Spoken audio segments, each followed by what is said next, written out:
இன்னைக்கு என்ன பார்க்க போறோம்னு பார்த்தீங்கன்னா, விவசாய புரட்சிகள். இந்தியாவில் என்னென்ன புரட்சிகள் எந்தெந்த வருடத்தில் ஆரம்பிச்சிருக்காங்க, அந்த புரட்சிகள் வந்து எந்த பயிர் சம்பந்தம் உடையது அப்படின்னு சொல்லி தான் இன்னைக்கு பார்க்க போறோம்.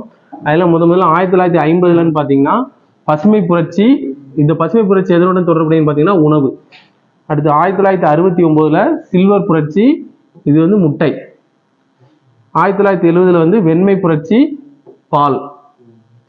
1980ல் சிவப்பு புரட்சி, தக்காளி, மாமிசம்.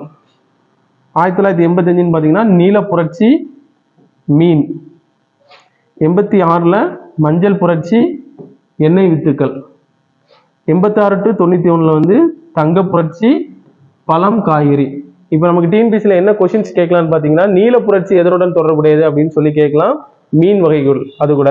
அதேமாதிரி மஞ்சள் புரட்சி, அல்லது இதில் ஒரு 4 புரட்சியை கொடுத்து நமக்கு பொறுத்துகளை கேட்கலாம், அல்லது இந்த புரட்சியை கொடுத்து இந்த புரட்சி இந்தியாவில் எப்போ ஸ்டார்ட் பண்ணாங்கன்னு சொல்லி இதோட இயரை வலது பக்கத்தில் கொடுத்து கேட்கலாம், அல்லது ராங் பேர் இது அப்படின்னு சொல்லி கேட்கலாம்.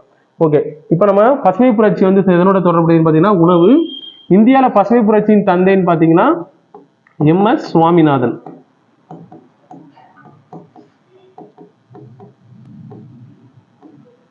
அதே மாதிரி வெண்மை புரட்சியின் தந்தைன்னு பார்த்தீங்கன்னா, வெண்மை புரட்சி எதனோட தொடர்புடையதுன்னு பார்த்தீங்கன்னா பால்.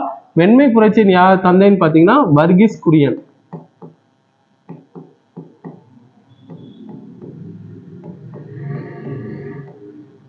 அதாவது இவருடைய பிறந்தநாள் என்னைக்குன்னு பார்த்தீங்கன்னா நவம்பர் 26. சரிங்களா? இந்த நவம்பர் 26 வந்து இந்தியாவில் வந்து இந்திய அரசியலமைப்பு தினம்.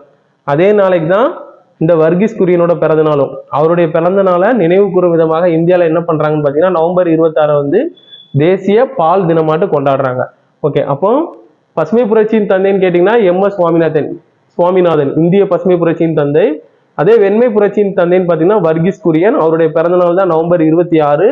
அந்த அவருடைய பிறந்த நாளை இந்தியாவில் என்னவா கொண்டாடுறோம்னு பார்த்தீங்கன்னா தேசிய பால் தினம். ஆமா.